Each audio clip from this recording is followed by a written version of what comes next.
নমস্কার বন্ধুরা, আশা করছি সবাই ভীষণ ভালো আছো। আর আমিও কিন্তু ভীষণ ভালো আছি। আর এখন বাজে সকাল 8টা, আর এখন থেকে তোমাদেরকে সাথে নিয়ে ব্লগটা আমি স্টার্ট করছি। আই হোপ আজকের আমার ভিডিওটা তোমাদের ভীষণ ভালো লাগবে। তো সকালে ঘুম থেকে উঠেই আগে বাসি বিছানাটা তুলে নিচ্ছি।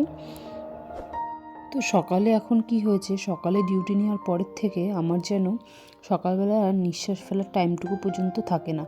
কোনো রকম নাকে মুখে আমাকে সমস্ত কাজ করতে হয়। সকালবেলা উঠে একটু চাটাও খেতে পারি না। এখন তো চা খাওয়া ভুলেই গেছি, সকালে এখন চা খাওয়া প্রায় বন্ধই করে দিয়েছি। চা করব আবার চা খাবো, ওইটাও একটা ঝামেলা। তো সকালবেলা উঠে কোনো রকম তাড়াতাড়ি করে গুছিয়ে গাছিয়ে রান্নাগুলো কমপ্লিট করতে হয় আর কি। তারপরে সেই 10:30টার মধ্যে মেয়েকে স্কুলে নিয়ে রেডি করে বেরোতে হয়, প্লাস আমাকেও বেরোতে হয়। আজকে একেবারে সকালে ঘুম থেকে উঠে সমস্ত কাজ সেরে নিয়ে মাথায় শ্যাম্পু করেছি আজকে। তো শ্যাম্পু করার কারণে ওই জন্য আগেই স্নানটা করলাম, কারণ শ্যাম্পু করেছি চুলটা শুকাতে হবে, কারণ ভিজা চুল সারাক্ষণ বেঁধে রাখবো।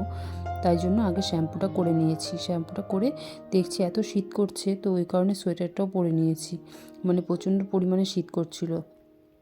তো ডালটা ওদিকে সেদ্ধ বসিয়ে দিয়েছে মা, আর আমি এদিক দিয়ে পুজোটা দিয়ে রেডি করে নিই। পুজোটা দেওয়া হয়ে গেলে একেবারে আমি রান্নার দিকে ঢুকবো। তো পুজোটা সেরে নিই। আর এদিকটায় দেখো, পুজোটা আগে সেরে নিলে কি হবে, এই হেডেকটা কিন্তু মাথায় আর থাকবে না যে পুজো দিতে হবে। শুধু সকালে আমি রান্না হয়ে গেলে খেয়ে দিয়ে বেরিয়ে যেতে পারবো। আজকে সব পরের কাজগুলো আজকে করে নিয়েছি।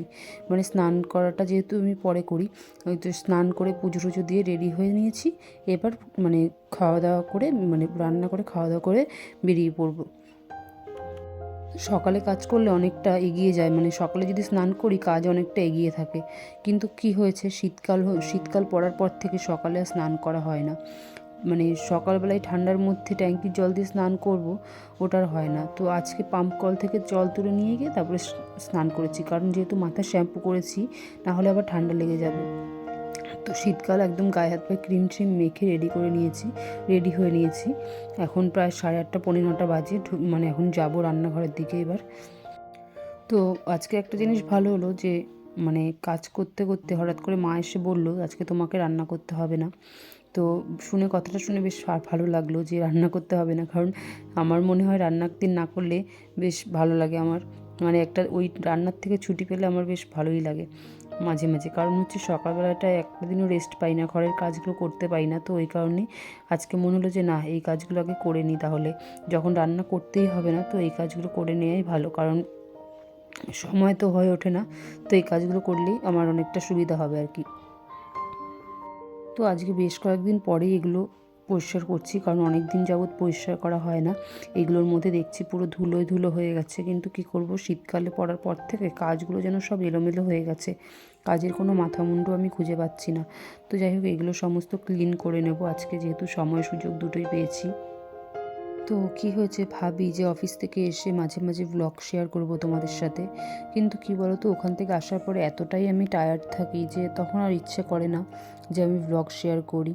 তো এক একদিন হয়, কিন্তু রোজ রোজ সম্ভব হয়ে ওঠে না, কারণ সারাদিনে বাড়ির কাজের ধকল, তারপরে আবার অফিসের ধকল, তো সব মিলিয়ে আর কি হয়ে ওঠে না আর কি ব্লগ শেয়ার করা। তো যখন আমি সময় পাই, চেষ্টা করি সমস্ত ব্লগ ভিডিওগুলো তোমাদের সাথে দেওয়ার। তো ইচ্ছে তো করে যে সারাদিনই যা যা করি সমস্তটাই তোমাদের সাথে শেয়ার করি, কিন্তু আর কি করব, হয়ে ওঠে না। তো যাই হোক, আজকের মতো ভিডিওটা এটুকুই থাকলো। চলে আসবো আবার একটা নতুন ভিডিও নিয়ে। ততক্ষণ অবধি সবাই ভালো থেকো, সুস্থ থেকো। টাটা। খাওয়া দাওয়া হয়ে গেছে আমার, আর এখন আমি বেরিয়ে পড়ছি অফিসের উদ্দেশ্যে। তো চলো সবাইকে টাটা, ভালো থেকো সবাই। চলে আসবো আবার একটা নতুন ভিডিও নিয়ে।